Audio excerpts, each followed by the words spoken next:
Good to see you. You too. Good to see you guys. How are you guys? How are you? What's going on? Good. There's a lot happening. Big Very- weeks. Lots of stuff happening. Groundhog Day. What are you playing? Groundhog Day. Lot on your plate. Don't even know where to start. I do not even know where to start. There is so much going on. There is amazing. There's where we got grading week this week at the club, so there's a lot happening. Yeah, it's a big, Kids grading, that's a adults big grading, week. all that sort of stuff. And that's really cool. Like Yeah, it's it's fun. something that I don't think.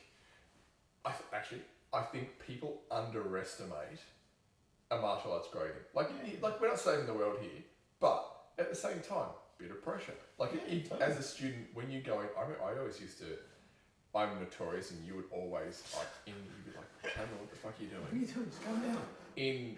No, it wasn't even coming. So in Hapkido, we have our style. We have there's 4 main forms. Yep. And Il is number 1. Ilbon. Ebon, number 2. Sambon. Sabon. And even though I know this to this day, every time you would say Ilbon, I would do number 2 instead of number 1. Correct. Not. I wouldn't do number 2s. I stick would it like I would do dog's the second form. You'd stick out like dog's balls too, because you're always the tallest one in the class, and your foot would go 8 feet above everyone else, because everyone's just kicking hip height because it's number 1. Yes, and you would look at me and They just go, be like, what are you doing? again? And once it became something that stuck in my brain, I just could not get over it.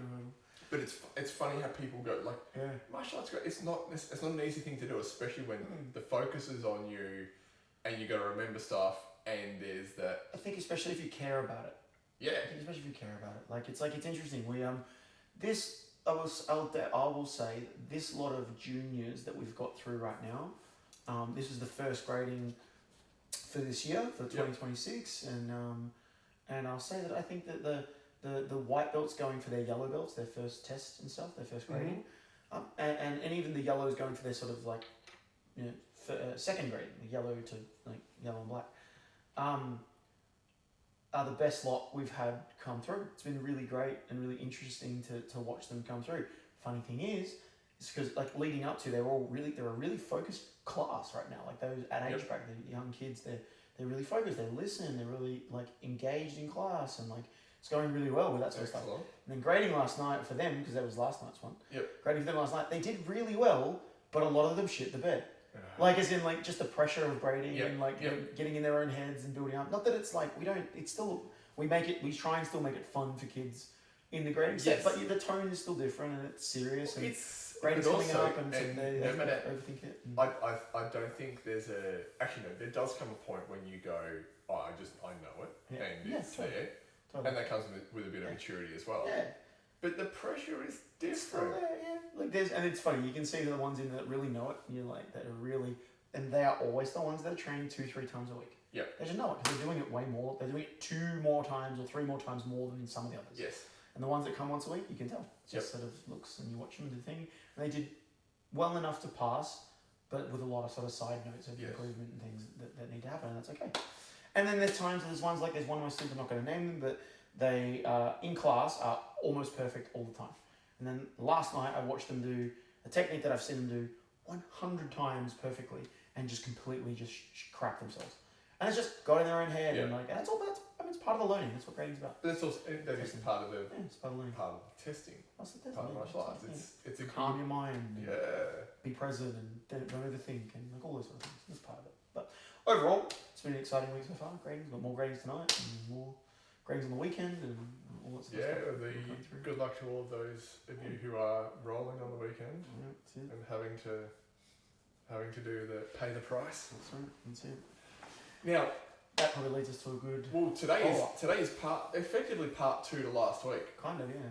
So last week we talked about the relevance of traditional martial arts in 2026, or in the modern kind of landscape of martial arts and fighting and everything else that goes along with it. And then just straight up to and then please don't milk. I learned my lesson. Gotta throw that milk out. Just remember that one. Don't leave it. Check your long life milk, people. It's not always long life. And then so we talking about the traditional martial arts in the modern landscape, and then I kind of posed a question at the end of the episode of, hey, next week we're going to say, if you were Men in Black. Or is in class 1, 2, 3. Everyone forgets everything. And he does, yeah. So you're Men in Black, and you are sounds suspect. You're Men in Black, and your memory is wiped. Right. And you're starting from scratch with your martial arts journey. Where would you start? What would you train? How would you train? Would it be different? Yeah. And we're gonna, because it's obviously. I guess. Sorry, keep going. I'm just gonna set some. Yeah, it's set some framework. Some framework to this. You're starting again in 2026, but let's just make it, for argument's sake, you're 20 years old. Right. Because if I was starting again as a 45-year-old, it's different. It's a lot different. It's very different. Because then you're going, oh shit, Can I handle wrestling? Can I handle the rigors of Muay Thai? Of everything that's going to be thrown at me? Yeah. And I'll try, but it's a different argument to going. We got 4 classes in us, mate. We got 4 classes in us at this age of like something brand new that's really hard and heavy. Yeah. To then choose, right, do I give up everything else just to focus on this? Do I stop working full time? Do I stop working full time? So that I can get my recovery. Exactly, so I get my recovery. Just down at Alice Springs every fucking week. I get those twice boots. A week. The boots for home. I'll be sitting ice bath every day. Yeah. So the other parameter I wanted to ask you about this was what knowledge do we have no martial arts knowledge whatsoever? Like we don't know anything about it. So you know. Or do we know everything we know in the sense of like what we've learned? Not martial arts skill, but like we know about. Well, I would have to say that you're coming to it fresh. You still have your love for Jackie Chan. Yeah, of course. So you watch movies, and you go. Boy JC. He's always watching. He's always watching. You have your love of movies, and maybe let's say you've watched some UFC events, but you don't carry with you your intrinsic knowledge of martial arts, because I think that's going to be a slightly unfair argument, because fucking much. I guess that's the problem is I just don't know how it changes anything, because if I don't know anything, I'm probably going to do the same shit I did this time. Would you? But actually, okay, no, sorry. Okay, so yeah, okay. Do you understand my we're living in this sort of time loop. Yeah. So fair point. So let's say you're coming at it with your current perspective. Okay, that's right. If you had to start again, yeah. What would you do? Yeah. You're a blank slate. Yep. And you get to plug into the matrix, and you get to kind of pick and choose your base. And we're talking here, so and we're going to be realistic. We're not going to say you're not a full-time athlete. No. You're not training. You're not send Dagestan for 2 or 3 years, or 3 to 5 years, whatever the time. 2 to 3 years. Forget. You're not doing that. But as a 20-year-old, you've got a good amount of time to commit. Sure. And I think it's more of a conceptual. Where would you build, and would your choices be different to those that you have made over the past 30 odd years? So I guess that's what changes my answer. Is because we've had this kind of conversation a little bit over a certain amount of time, right? And and like I think we talked about in the last episode is like what John Will was saying, how like if the world got got Men in Black and all martial arts knowledge disappeared over the course of a few hundred years or whatever years it would take, everything would come back around again, because we as humans inherently want to fight, defend ourselves, all those sort of things. And then we're going to innovate. We're going to innovate, we're going to create, and that's kind of, it all comes back around anyway, right? Yes. So I think because of the things that I chose to do in the times that I was in, like this is the thing, if my parents didn't get a job in Tasmania and we moved to Tasmania, I don't think I find Hapkido. Yeah. Do you know what I mean? So like that's a big sort of, I found it because I was there. I had already, and I also because I found Japanese jiu-jitsu in Tassie as well. It wasn't like I trained that in Tassie, not in South Australia or Melbourne or any of that sort of stuff. So I don't know. I think, but this is the thing. I had been looking at jiu-jitsu. I can remember going through the phone book and looking at the martial arts section of the Yellow Pages, and you'd have all the advertisements, the taekwondo and the judo. I've done it so many times. Yeah, I actually miss those days of The innocence of not The knowing innocence of just looking through yellow pages and not going, looking at their Instagram and going, oh, they're shit. And yeah. then, like, you know, The innocence of just going, or you drive past a school and you're like, that one. oh, Yeah. I gotta go back. I gotta that. go back and check So that it was out. always Adelaide for me. Like whenever I go back to Adelaide to see family, Yeah. martial arts schools would pop up all over the place. Yeah. As over the years, and I would drive past and be like, oh cool, there's a Japanese judo school. Oh, there's a judo school there. I want to go check out that judo place. And you're always like, every time I come back, I try and flag it. Yeah. And I did go to one of the I was already a Hapkido black belt this time, but I went to one of the Japanese jiu-jitsu schools. Okay. And I went and saw them and sort of introduced myself and said, look, I'm just back in Adelaide and I'm coming past saying hey and all this stuff. They had a really interesting grading method there. It was really interesting. They Do you remember what it was? Yeah, I remember the grading method, and it was a traditional style of Japanese jiu-jitsu that we're doing. I'm pretty sure it fell under the small circle jiu-jitsu, like Aki jiu-jitsu style, Japanese jiu-jitsu. But their grading system, they had, the color belt system and all that sort of stuff, and they had a syllabus they had sort of out and things you had to know and stuff. But it was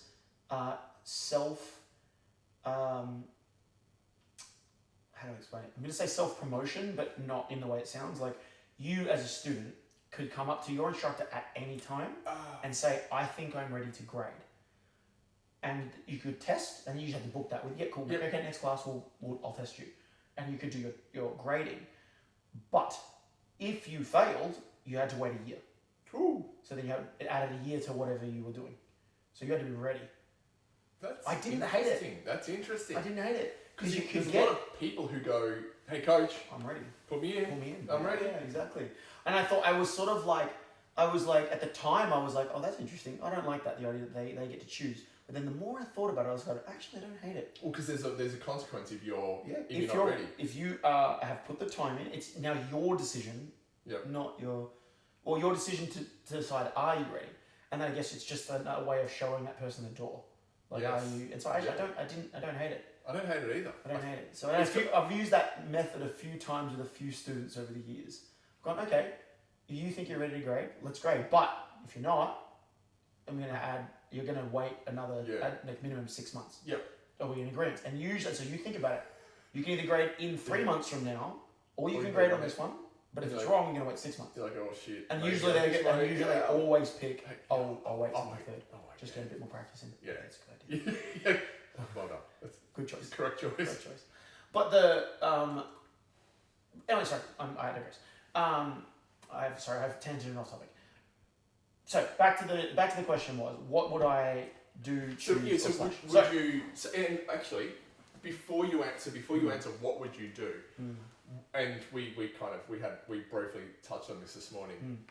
What are your favourite elements of martial arts? That's where I was going with that conversation. I think this is what kind of drives where you maybe start. Yeah, I agree. And go. So it's interesting because I was doing.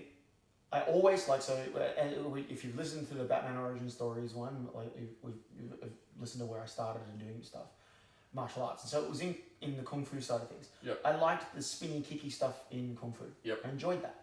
I liked some of the China stuff with the joint locking things we would do, and I like those things. Japanese jiu-jitsu, or like jiu-jitsu, just the word jiu-jitsu sounded cool, and so it always sort of interested me. Hence what I was talking about going for the yellow page, right? So when I had the opportunity when we moved to Tassie, and I had the opportunity there was a jiu-jitsu school, Japanese jiu-jitsu school, traditional jiu-jitsu was literally the ad. It was like Samurai Jiu-Jitsu was the name of the club. That was the name of the school. Master Roberts? I need to find his name. He was a really nice person. Okay. He was a Tassie guy. Anyway, I need to find out who that guy was. Anyway, I really wanted to give it a go, so I went and gave that a shot. And I enjoyed doing that. I liked all the joint manipulation stuff. It had some basic kicking, but it was honestly the kicking stuff. I was sort of in the Japanese, I was like, oh, this is just easy front kick stuff. I could kind of do that stuff well. And then I liked the throwing elements. I really liked the hip tosses and the great arrow reaps and all those sort of things that you learned. Then when I found Hapkido, I realized that it was very similar.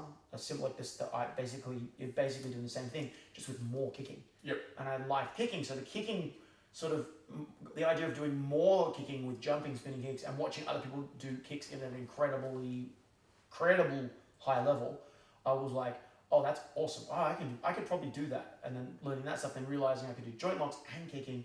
And then when they started doing throw stuff, I was like, oh, we've got throws as well. I liked that. once I started doing Hapkido more, and there was heaps more like throws and like takedowns, I think that's the thing that got me really hooked in Hapkido, was the idea of closing the distance and then throwing someone to the ground in some capacity. I think, knowing what I know now, I think I'd probably start in judo. I really do. I really think that judo, I'm not saying it's the right thing to do, I just think for me, had I actually gone and done a judo class instead of Japanese jiu-jitsu, I reckon I would have fallen in love with it, head over heels straight away. I don't think I would have even, I don't think I ever would have changed until way later. And even then, I reckon I would, I'm going to go out there and guess, knowing me, I think if I start judo, I do that, and then I think I pick up a striking art. And it's probably taekwondo at the time. It's probably taekwondo, or maybe Muay Thai or kickboxing. My dad knew some really high level kickboxers in Adelaide, and like teachers and stuff like that. And like Sensei Joe in Adelaide and all sorts of stuff. Man, he had a voice. He said he'd like a fucking 20-pack a day smoker. Hey, it was like, but Chinese. So like I'm not going to don't. Almost got him. We almost got him. But yeah, exactly what you're thinking in your brain is exactly how Sensei Joe sounded. Anyway, the point was, we used to visit his gym a few times when I was a kid. It was a very scary gym, and they had these. I don't think I've ever seen a bag so big in my life. There was like, it was literally as wide as a doorway, and it's floor to ceiling, and just sat on the floor. And it was just heavy bag for just thump. And every time I go there'd be some pro there just smacking this thing, and I'd just be like terrifying. It was terrifying because I was a little kid at the time, like under 10, and like I'm doing kung fu and I'm doing these ones, and there's this guy just going thunk, thunk, just cracking this bag. I went to kick it one time, and so she was like, wait, and I kicked it, and he was like kicking concrete, and he was like in my foot, but I was like, ah! I was just striking on the ground. So I don't know that, I'm not sure that I go the Muay Thai route. Maybe when I'm older I do, but I think as a kid it's probably like, if I go back, I think it'd be like judo and taekwondo would probably be my starters, I reckon. That'd be my guess. Interesting. Yeah. And then I think I naturally progress towards wrestling and jiu-jitsu later. Good. And I should say, we're not coming at this from the perspective of building. It's not like about building the ultimate fighter. Because I think we're kind of both. No. That's an argument that everyone has, and I don't think it's in either of us. We're like, oh, you need to be the ultimate super killing machine. Nothing. No. Also, let me be really clear too. I don't regret doing Hapkido at all. I love Hapkido. I still love Hapkido. Yeah. I still love training Hapkido. I'm just saying, if I knew what I know now about what I know with stuff and things that I like to do. And if I knew that, then I think I'd probably go and do judo because I really enjoy throwing and getting really good at that aspect of stuff. I think that's just where I kind of would gravitate towards knowing what I know, because the thing that kept me in Hapkido was the throwing. And I've always been the throwing guy. I'm the guy that likes to do throws, to throw people, to do that sort of stuff. And so it always is, and I have to say, and we've talked about it before, I don't think I take to jiu-jitsu nearly as well as I have if I didn't train Hapkido. Because the principles of what Hapkido, and like Japanese jiu-jitsu, because it all sort of comes from stuff, right? But like the Hapkido principles of sort of the idea of using your opponent's energy and force against them, tricking them into moving one way and then going the other way. It's very the same principles of sort of doing jiu-jitsu, right? Yes.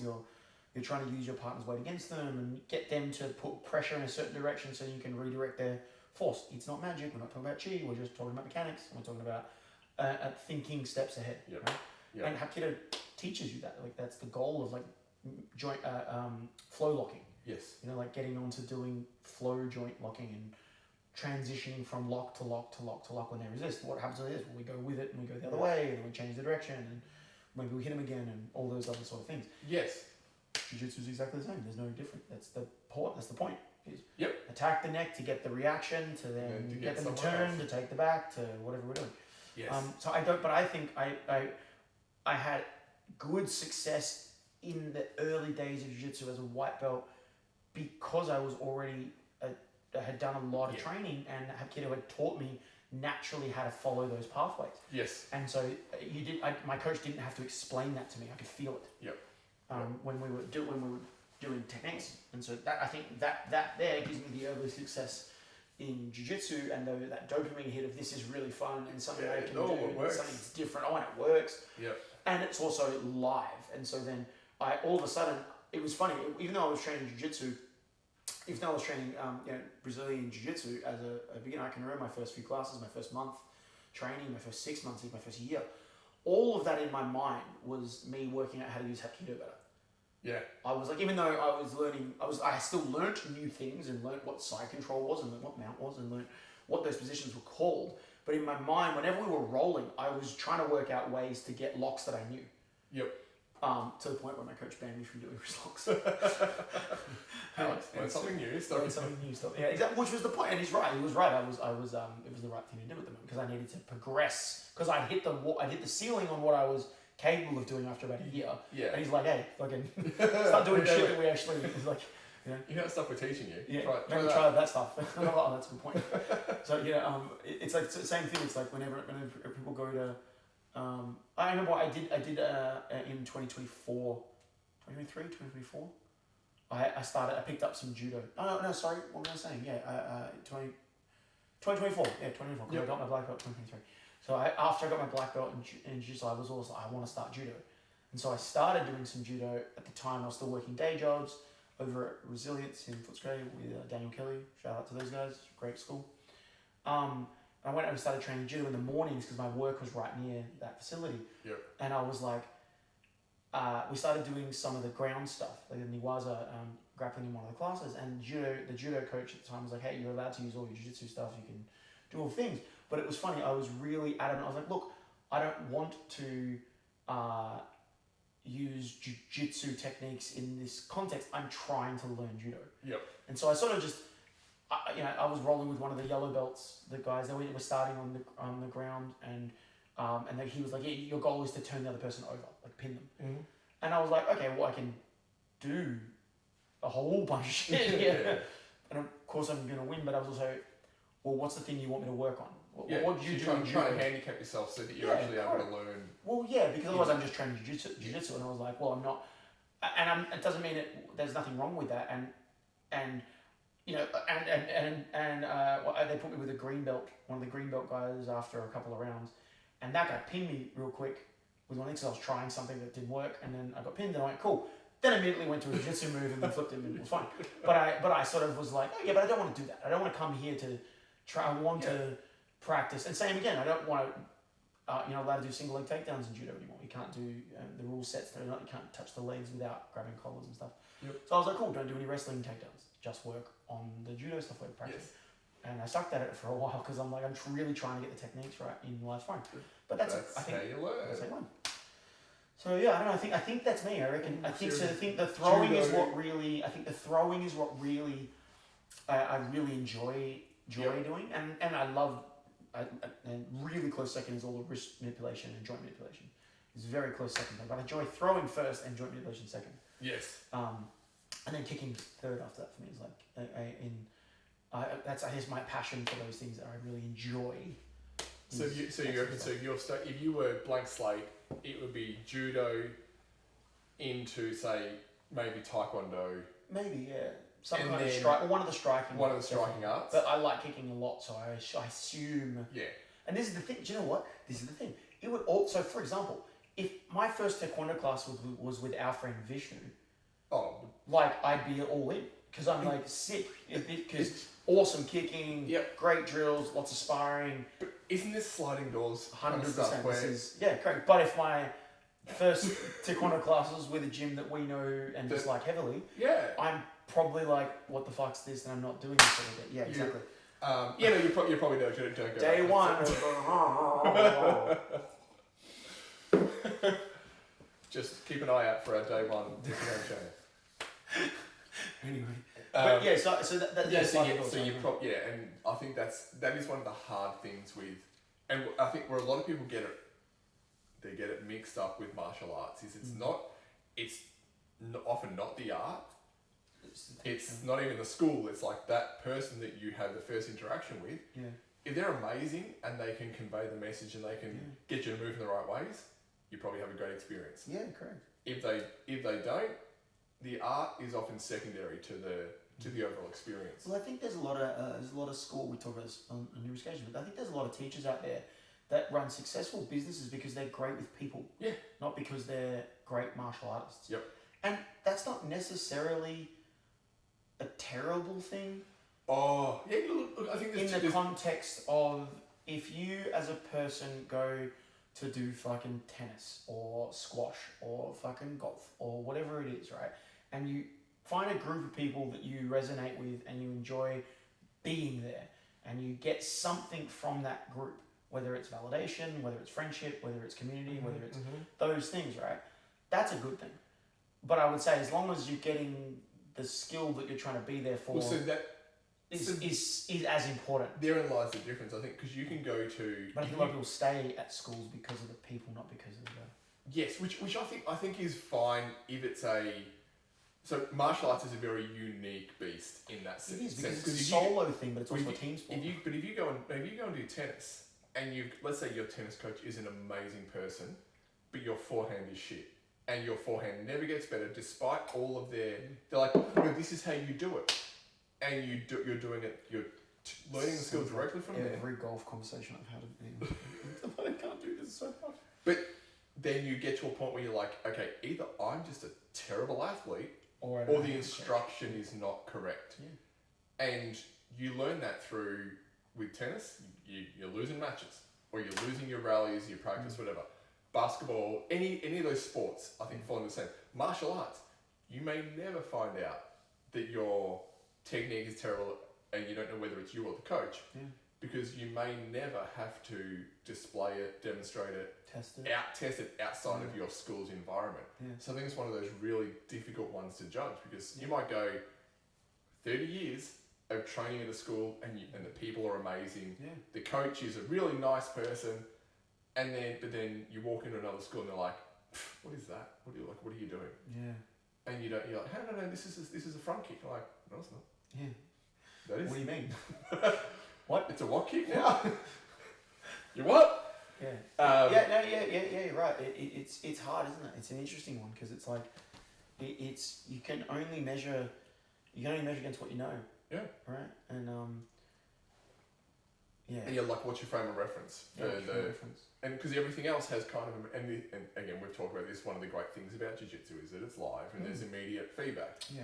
If you go to play basketball and you're dribbling the ball, but you can't dribble the ball, it's immediate feedback that whatever you're doing is wrong. Yeah. Or if you can't shoot, people are going to look at you and go, what are you doing? Where did you learn that? I don't know. It's an interesting one because martial arts is very much it is solo. There's a team element. There's big community aspect to it. Yeah, massive. But there's also a big skill bias within that community. Yeah, definitely. That's interesting. So if I was blank slate starting again, the conversation when I first put this out there last week, in my head I'm like, oh yeah, I would. You go and do wrestling and all the typical shit that you would imagine someone would say if they were building a martial arts athlete. But in reality, probably a very different conversation. Because if I look at what, your one of your favourite parts is the throwing elements of that plus the kicking, I look at it and go, almost my favourite part of martial arts is the kicking. I love kicking stuff. I love that, but I love the dynamic elements of the kicking. Definitely. And it kind of leads you to go, well, would I start with Taekwondo? And for reference, I did Taekwondo before I did Hapkido. I can't remember whether I mentioned it. Do you remember the name of the school? Yeah, it was MTC in Baronia. Was it really? Yeah, on Dorset Road and I think it's Scoresby Road. There you go. They used to be upstairs there, near the. I think there's an engraving shop and a pizza shop there. Yeah. So they must have moved to Ringwood, I assume. Do you know what? I don't know. Actually, I remember doing, and we've talked about this, I remember doing a handful of classes. And again, there was nothing inherently bad or wrong or anything else. The people, so when frame of reference, the first time I saw you and Scott, was a very different experience for the first time I walked into this school. In terms of the instructors were lovely at the school, but I wasn't kind of wowed.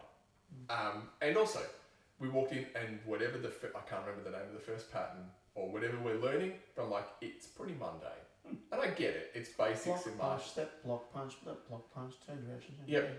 And I'm like I get it, but also at the same time, and I said this, if they had have gone, oh, we're doing this, and we're kind of, this is a taste of what's to come. Maybe I stay longer. But I went for a few classes and I kind of it was what it was. And then I found Aikido.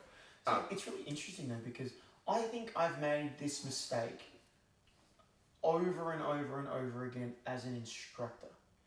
And I say mistake in the sense because it's a continuous mistake because I'm still unsure what's right and what's wrong. Of like, I can distinctly remember, so you're the person that wants to see, oh my God, that's what I'm trying to do. I want to see the example. What's the example? Yep. But also the example being, I want to see it done at the highest level. Yeah. And that doesn't intimidate me or put me off. Correct. It actually motivates me to go, like I want to see Michael Jordan. Yeah. And because then I go, that's what the elite, that's what people are capable of. To be really clear, I'm not on the same level as Michael Jordan. That's not what we're saying here. I'm not get the Michael Jordan in the fucking martial arts. Can you calm down, please? If Michael Jordan came here to do a jiu-jitsu class, I'm sure, like he's 6'6", but I'm sure you'd have him covered. Take him down, just... Jordan's got nothing. And then he would be highly disrespected and he would make it his business to come back. I just say him, don't man, you're still going to beat me in golf. Okay. Yes, he would be. He would. But no, I understand what you're saying. Sorry. What I'm saying though is I think I've made this mistake over and over again as an instructor. Some people want to see the Michael Jordans and they want to see it done at the highest level, and that's what I'm trying to aspire to get to. Yes. And I get that. But then other people shit themselves and turn and run. Yes. And so I can remember being like really excited to see new people when they come in, and like especially in the old days when the school was really small and it's like we didn't have many students, and so we're trying to keep every member. And we're still trying to keep every member, but I'm trying to be really passionate about what I'm doing, but I'm coming across as really intense because that's me as a human. Right? And so it's like, if you know who I am, you're like, I'm the, that's it. Now you go this, you go, whoa, and you're like, and it's just like massive jumping kicks and come in, man, and it's throwing, and I'm not smashing the new guy, I'm smashing one of my students. Yes. Like, or I'm grabbing your hand, smash, and doing it hard. Yeah. Because I think it's awesome. I know you think it's awesome, and you watch that guy go, I'm not paying to get fucking beaten the fuck out of but then, and at the same time though, then we've gone the other way of like coming in, these are the basics, and then sometimes you can tell they're going to sleep, and you're like, fuck, okay, you got to turn it up, we got to turn it up a little, we got to do something fun, we got to give them a taste of what's next. And so it's trying to find the balance. That's really hard because, and especially, I think it's especially difficult with something like Aikido because it's like, again, judo, similar. If you walk into a judo school and there's like hip toss or like a neck throw, and you're flipping over someone's body and you're like, really? I don't want any part of that. But it's how do you know who you're pitching to at the same time? You don't know where they're coming going. It's funny, these days I generally, I sort of a bit of a chat with someone, they come in, usually hopefully they come in early, it's part of the, get here early so we can chat. And I'm sort of trying to gauge the kind of person they are, what sort of sports they like. So if someone says to me, they're like, oh yeah, no, I like hang gliding, I go rock climbing. You're like, all right, I'm skydiving, I'm like, cool, adrenaline junkie. Yeah. They want to see some shit. You know? Yeah. And I'm like, oh yeah, I like long walks on the beach, and I walk my dog, and that's all I really... I'm like, okay, we're going to go a little gentler with this person. Yeah. So it's like, it is one of those things, but that's a learned skill, and I've made that mistake so many times. And that's probably one of the hardest parts of coaching is to know where to pitch. Where you pitch and stuff, And especially because you're very easy to turn someone off and then just and it's through no fault of either of the parties. It's just like they're looking getting to know each other. It's still a relationship. Oh, but even And because also how quickly do you then accelerate people? Because some people come in and they're like, as soon come for the kicks, stay for the wrist locks, and they go, oh, I like this, but I saw that. That's pretty cool. And all of a sudden they go in deep. Some people are super motivated, and some people need their handheld. Yeah. You know, to come along. Come on, it's gonna be alright. We'll do the thing. You'll be okay. We'll be okay. We'll do the thing. And so it's a little hug. It's just murder cuddles. But but that's what I mean. So some will need that, some will don't. But yeah, it's an interesting one. So we've digressed again. So back to your. So you do taekwondo. You've done things. So maybe it's taekwondo. You still think? This is the thing. I don't like if I took that taekwondo, I'm like, no, not taekwondo, because that was a. But if I went, if I could pick, in theoretically, I'm picking my perfect taekwondo school. This is Raymond Decker's up in the corner or something. Yeah, 100%. And then I'm like, all right, we're going all in deep on taekwondo. But I do think I still find something like, because I too enjoy the throws. I enjoy the wrist lock stuff. I enjoy the ability to control and manipulate people. And especially being a larger human, I find it a little bit easier as far as from it. Like, I like that element of it too. Yeah. I actually, I'm finding it much more difficult to answer than I thought it would be. Because I'm kind of looking at it going, I just want to do everything. So I think, and you can't do that. For me as a human, the thing I've always enjoyed and that I enjoy about the martial arts that I'm passionate about, and no matter whether I'm stand-up sparring, like striking, or if I'm doing takedowns only, or if I'm on the ground doing grappling only, or if I'm putting it all together, I think the kind of person that I am has always traditionally been a counter fighter. Yep. Meaning that I really enjoy the trickery of forcing you to make a decision, forcing you to throw a kick, or me reading the patterns of what you're doing with a certain strike combination or a throw you are trying to get to, and then me reading that and countering it with my own throw or kick. Yep. And I think that is at the core of what I like doing in martial arts in general. So I'm not the kind of martial artist that likes to overwhelm you with overwhelming attack, or like constantly throwing combinations or constantly attacking until I break your defenses. Yep. I'm the kind of martial artist that likes seeing what you're doing, finding the gap and finding the hole and exploiting that.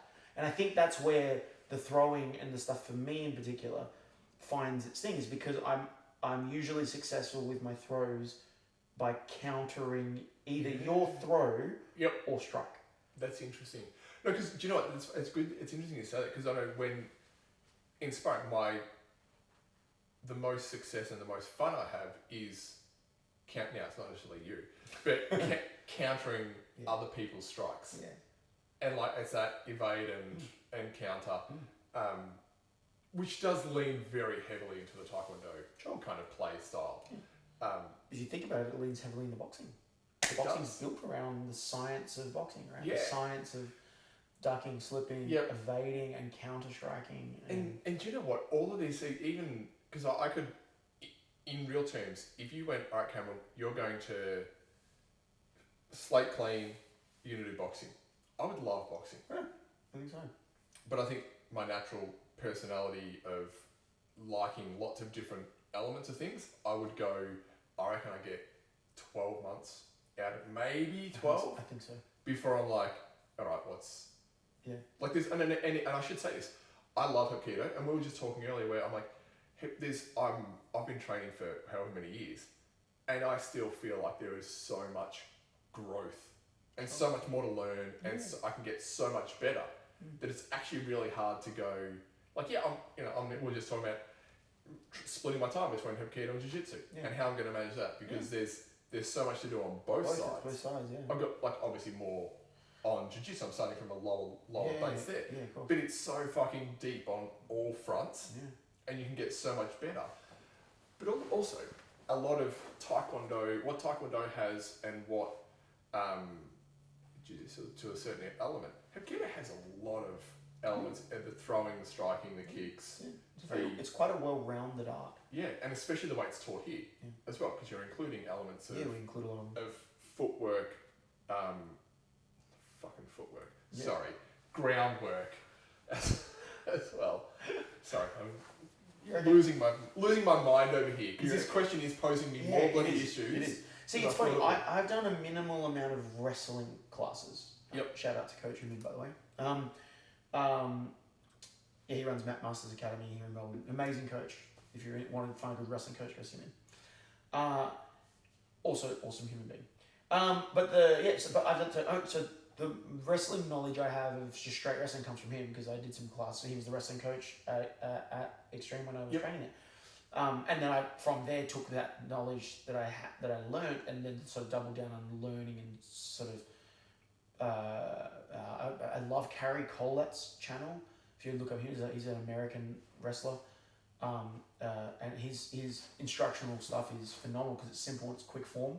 It's really short, sharp videos, and so I learned a lot of stuff on setup and things from his videos.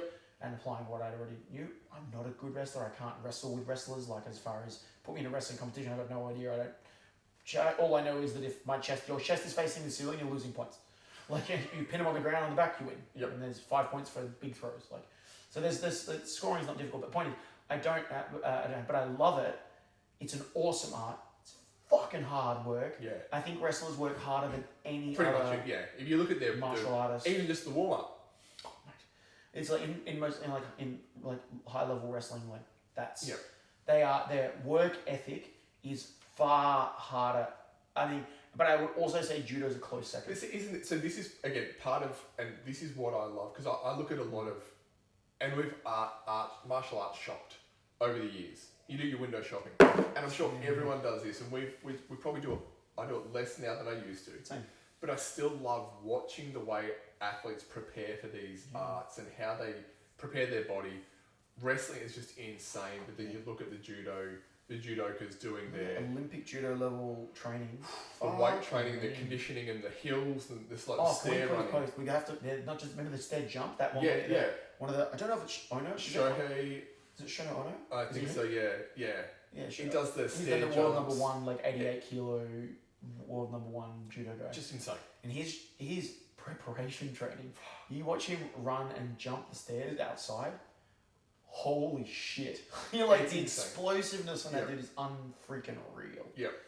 And it's amazing. But that's watching the preparation, that's the way they prepare. But then I go and I like, all the preparation aside, would I want to do that particular art? Because I think it's, and we were talking about this, a lot of martial arts the training is romanticized. Oh yeah. It's very blood sport.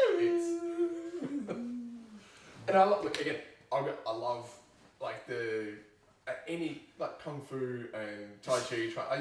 It's very. Sorry, I think the Instagram post of it's the blood sport meme of him like outside doing the splits over Hong Kong. This is like me after I work out once. I go to the gym once. 100%. Once after 6 months, that's how I feel when I'm doing the splits over. That's 100% us. My body's pure. My body's pure. My body's a temple. My body's a temple. Oh, cake. Yum cake.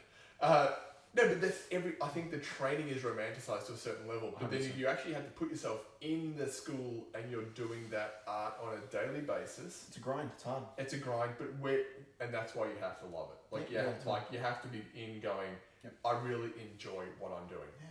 I'd be really interested to see the stats, like the statistics on people who start what art across the board. Because there's a lot of those for jiu-jitsu. There's a lot of like reels and posts about like 1 in 10,000 people get a black belt. You know, whatever. And I'm like, I mean, that was probably true 2015-ish. Like, it's probably still relative. Maybe it's the numbers are more favourable now. Just because it's so much more. It's so much. Well, I guess, but the thing is, more popular, more people start, more people quit. So who knows? And also this thing. So but I'd like to see that across the board. I'd really like to see how many people start boxing and how long do they stick at it. Well, we know that Taekwondo, it's probably 1 in 2 get a black belt. maybe 2 in 1. 2 in 1. You get 2 black belts. You start taekwondo. Your whole family gets a black belt. That's it. The whole family's black belt. Fucking hell. But once again, we love taekwondo. Most of the taekwondo. But do you know what I mean? Like Day one. I like not just black belt, because black belt shouldn't be ignoring the belt, right? Yeah. I'd like to see the retention stats. Like, I wonder if someone's done the studies on like I think it'd be horrible. Oh yeah, I think it'd be huge. But it's also how many people start pickleball and then go, because it's flavour of the month. Yeah. And then go, all right, I've done a knee. You know. But at what point? So okay, at what point? This is the thing. At what point do you still play a sport when you haven't done it in a while? Do you know what I mean? Like, okay, there are tons of people out there, I think, and you're in this category for golf, right? You're not a golfer. But I got a birdie the last time I played golf. Yeah, sure. Good luck. But no, I actually did. I do. I believe you, and mini putt counts. So, but it was the night. Sorry, what I mean to say is You play golf like what? Once a year, twice a year. Once a year. Shout out to Ryan, my cousin. There you go. So once a year. See, for me, you're not a golfer. Oh no fucking way. Because you have played golf and you play once a year. So, and I know that golf for me is a flavour of the month right now. I'm very passionate about golf. I have strong opinions on this exact topic. Yeah, because the same thing is like, for example, like, I'm a chef. I'm a qualified chef. Yep. I stopped full-time cooking in like 11 years ago.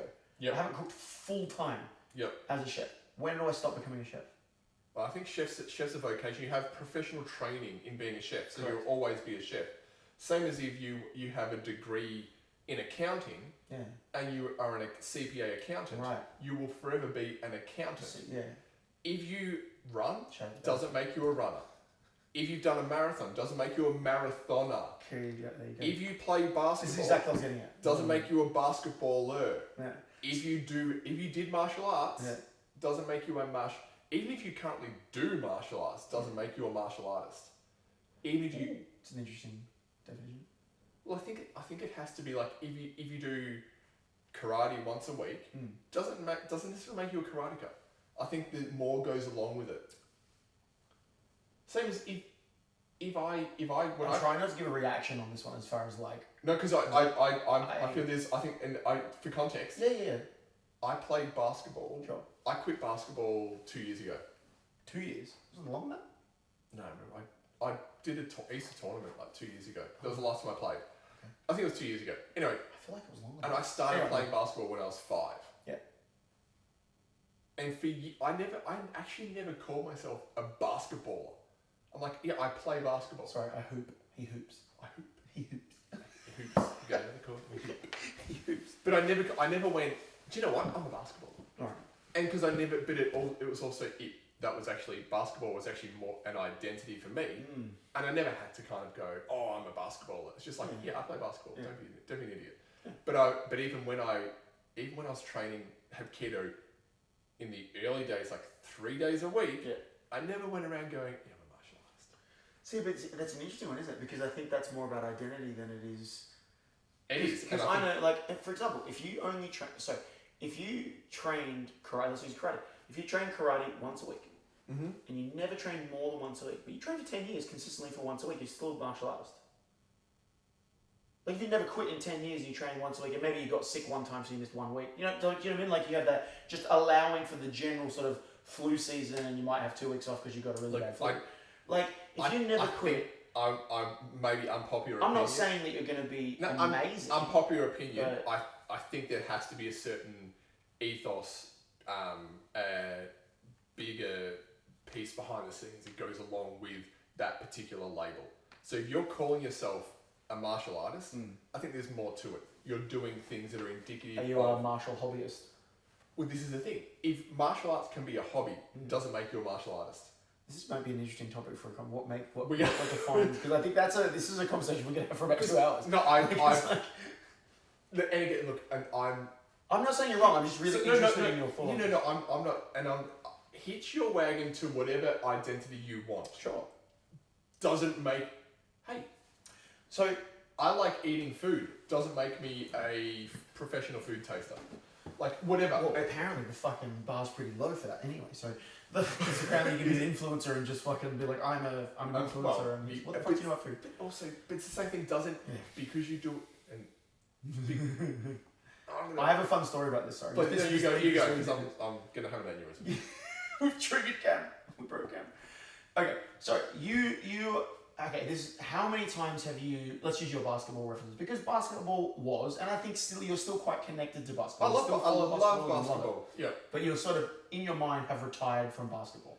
In my mind, have retired from basketball. Well, actually, one of my goals as a 45-year-old is to dunk a basketball, which I used to be able to do quite easily. Yeah. Now, not so much. Yeah, right. Okay. Anyway, you'll get there. We will post it on the Instagram channel. I just want everyone to know, never dunked a basketball in my life. Not on a live 10-foot hoop. Mini tramp. I used to have every time I go back to LA, I always just drive past my childhood home when I was a kid, just always, because it's on the way to my auntie's house, so I'd always drive past that, and I always just look at the house just for whatever reasons. And the old shed that was there when I was a kid is still there, and there's still a dent in the shed from where I'd run and jump off the wall to dunk the ring. So I've dunked, but I'm not a 10-foot. I've never dunked a 10-foot ring, and I don't think I ever will, unless a trampoline was involved in high school or primary school. Anyway, sorry. No, you're right. So how many conversations you have with people that if they go, oh, you play basketball, Cameron? Oh, yeah, you go, yeah, me too. And your mind immediately goes, do you? Because I'm looking at you, Andrew, and I'm just using your name, Andrew here. I'm looking at you, Andrew, just in case you know who you are. I'm looking at you, Andrew, and I'm going, and you're looking pretty fat, you're looking pretty like unfit, and I'm like, do you really play basketball? Like, do you? Right? I wouldn't call myself an elitist, but I certainly hold. I would call you an elitist. I certainly hold myself and others to a standard. Yeah. And I would have had that internal conversation at least 1,000 times. That's the point. Where someone looks I look at them like, this leads into my story. Yep. Is and in hindsight, and this is fucking in my mind, I can't. I wish I could take it back. Oh, sorry, nothing happened. But I used to do security for many years. When before I was doing like bouncing nightclub stuff, I was doing stadium security and construction security and just the shit security jobs there. Yeah. Right? And I was working on the set of The Voice. Was it The Voice? I can't remember if it was Voice. It was one of the. It was either. I think it was Voice. Anyway, Kate Sobrano. Yeah, I can't remember if it was The Voice or if it was. Whoa. Yeah, was Kate Sobrano on? No, she was one of the judges. She was one of the judges, but I can't remember if it was The Voice or if it was. It was one of those talent shows. Yeah, X Factor or whatever. It might have been X Factor. I think it was X Factor. Okay. Anyway, whatever one it was. She was one of the judges on one of the seasons of that show, and I was just doing the security at the Rod Laver where it was being shot. Yep. It's not even low. My records. Rod Laver's a big one. Doesn't matter. It was shot there. That was the place I was at because it was at the tennis center. It was there in that precinct. It was being shot in one of those facilities. Yep. And I'm standing on the back gate thing, and I'm at the location where they will arrive, and so just making sure no random people come in. Anyway, Kate Sobrano rocks up in her car with her driver and gets out of the car and comes. Super lovely human. Yep. She said, I didn't say I'm just doing my job, standing there minding my business. She said hello. She was waiting for someone else, and we started having a chat. And she's a lovely, lovely woman. She was a lovely person. I knew that she was the judge, but really didn't know much more of that. I knew that she was a singer, and I knew she had a couple of really famous songs and stuff. And a lovely person.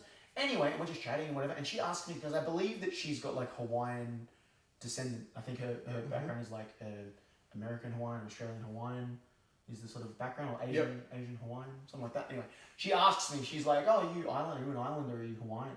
Because I have a little bit tan skin and whatnot. And so that's how the conversation sort of starts, and we're chatting, talking thing, and then, and I'm, no, this, that, the other. And she goes, oh, you do security, do you do any martial arts? And she asked the question, and not many people ask that question to martial artists, but I get that question as an Asian person a lot. Anyway, and I'm like, oh yeah, I train Aikido, and at that time I don't believe I'd started jiu-jitsu, and I was just doing Aikido. Yep. And I'm really very obsessed with Aikido at this point, and I'm really not looking at a lot of other arts or deep diving on the stuff that's around. And she goes, oh yeah, my dad, he's doing karate his whole life. He's a really high level karate guy. And my brain goes, because I've had that conversation a lot, I've gone, sure he does. Like in my mind, didn't say anything aloud. I'm like, sure he is. Sure. Yeah, cool. Oh, that's cool. Yeah, cool. And I sort of brush the comment off. I don't really say much else to it because we're just having a polite conversation. unbeknownst to me, and I don't know if you know now, Oh, yeah. I don't know and did not know because I had my head so far up my own ass at that time of my life of just that my world was Hapkido and I didn't know anything else. Kate Sobrano's father is Tino Sobrano, who, if you know, is Hunchy Tino Sobrano, who is the granddaddy of all karate in Australia.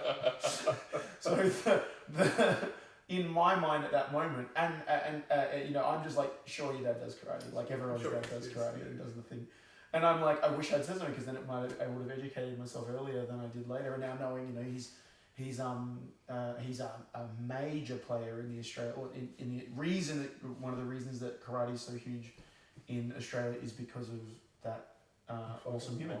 And so it was a sliding door situation. I think back now and go. But that's also, I would say that is the exception because how many other conversations have you had? 100%. Yeah. And I've had, I can name anything where someone's gone to me, oh, you play basketball? Yeah, I play basketball. And I look at them and I go, look, I'm sure you play basketball. Yeah. But do you hoop? But that is it. Do you hoop? Yeah, you're not hooping. That was the thing. Is I think like, about oh, you do I do martial arts, and I look at them and go, I'm a martial artist. And I'm like, see, I don't call myself a martial artist. I definitely do.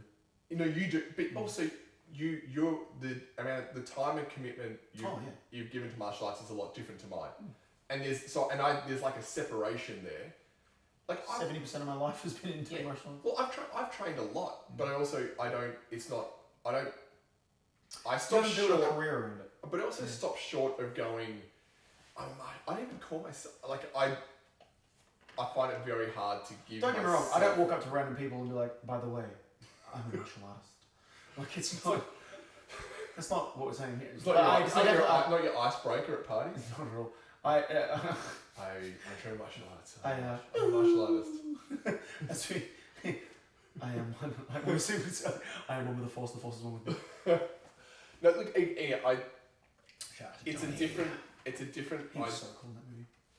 Yeah. In Star Wars. He was so cool in that. I am one with the force is one with me. I just don't think Wayne is cool. Anyway,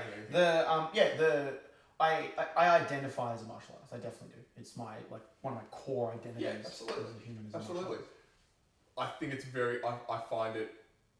The bar. Just in case you hadn't realised, guys. You can identify as whatever the fuck you want these days. There's wrong. and literally, you do you. No one can tell you otherwise. Don't dead name me. Sorry, I'm kidding. Sorry, move on. But no, and again, you do you. Your business. None of my business. Correct. I don't care.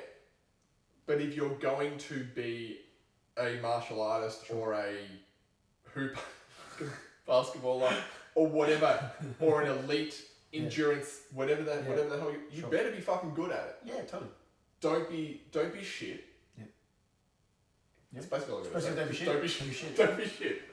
It's pretty simple, right? It's interesting, isn't it? Because it's like, I won't go to that. No, go. Wait. No, well, we've talked about this before. We've talked about like the it's not don't be shit. Like, you just don't know what you don't know until someone points a mirror at you or shows you know, what else is there. There is, you know?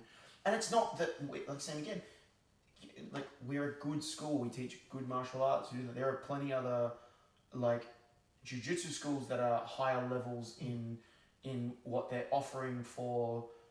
You don't want to be a world champion. You don't have to train with only world champions, but you do need to get some levels of what you're doing with certain things. Doesn't mean you can't get those things from these kind of coaches, but you still need to then. You can have a great tennis coach, but if you don't have great partners to practice with, you need to be able to find people that you can then level up with. Yeah. You know what I mean? And that's okay, but hopefully you do all level up together, and that is what happens. You, as a group, you level up together. You keep pushing each other, and you keep getting better. But it's also why competition is important, because then you might go get someone that just completely blitzes you, feedback, and you kind of go, oh, cool, I've really got to improve these things. But that's what I mean. Is like. But this is the whole, and again, part of my, again, I feel like it is kind of elitism, and whether that's right or wrong, I don't care, because that's just how I view things. But under the umbrella of don't be shit is the level of self-awareness where you go, and we've talked about I know what I'm good at and I know what I'm shit at. The OODA loops: observe, orient, decide, and act. Yeah. So you go,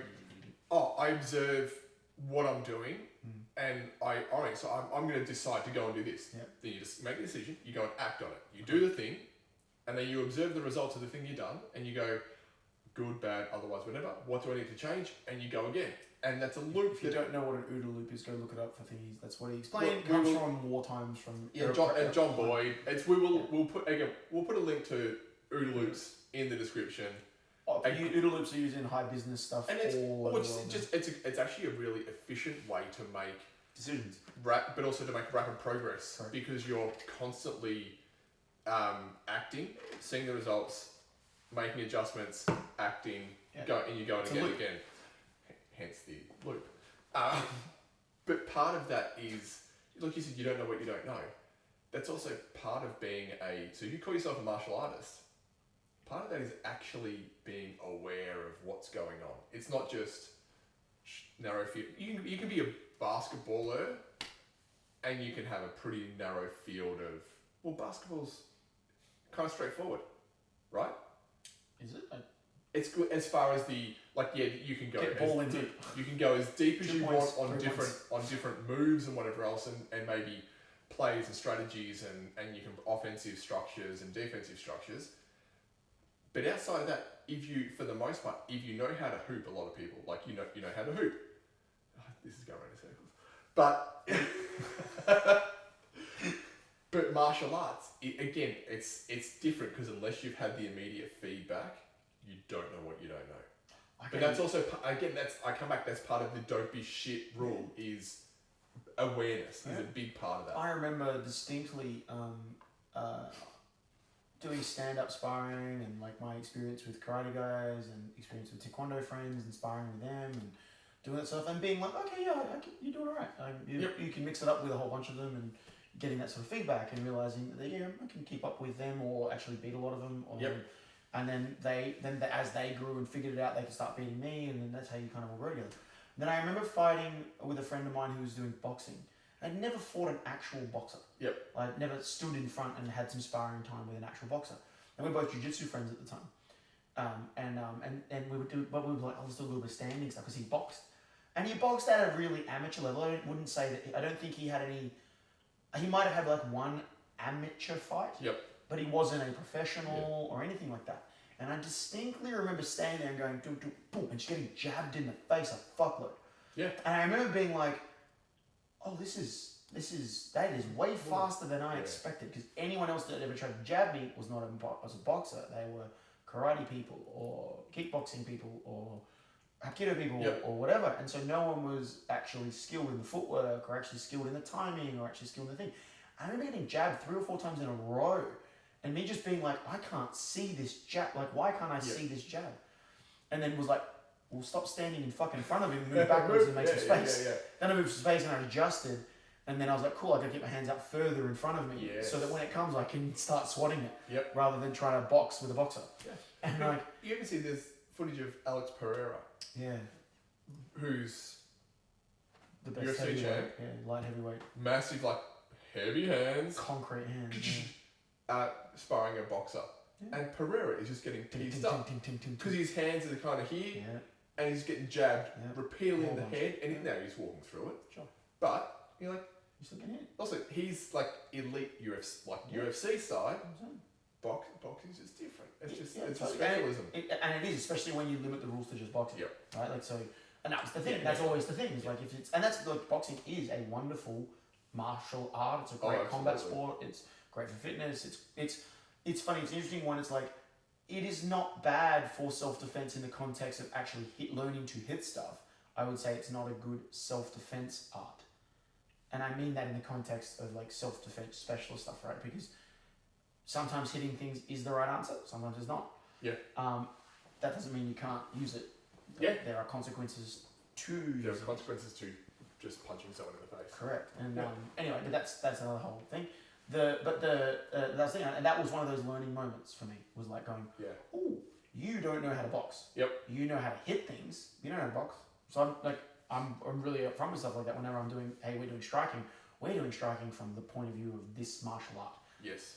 I'm not a boxer. I'm not going to try to pretend to be one. If I had to stand with an even amateur boxer right now and stand there and fight in a boxing rules match, I'm probably going to last longer than the average person. Absolutely. But I'm going to get boxed the fuck up. Like they're going to box the shit out of me because I'm not allowed to kick them. I'm not allowed to take them down. And you're not a boxer. I'm not a boxer.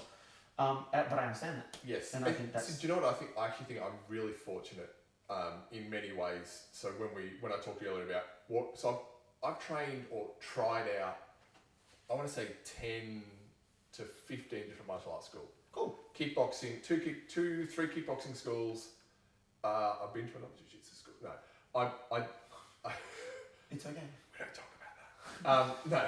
No. Train wherever you want. I know, taekwondo, kung fu, tai chi. I've done it, and there's been good. Cam also dabbled in the dark arts of Chinese medicine. That is 5-point finger palm. He's not lying. That was actually, but that was also part of a degree. Which I didn't finish because it's Anyway, wasn't yellow enough. Anyway, part of the problem. I mean, let's be honest. Sidebar. Let's be honest. Who wants to walk in now? I know we're 2026, but if I walk into a Chinese medicine practitioner's put the deer penis on practice, sir, and it shouldn't be attached to the person at the time. No. Anyway,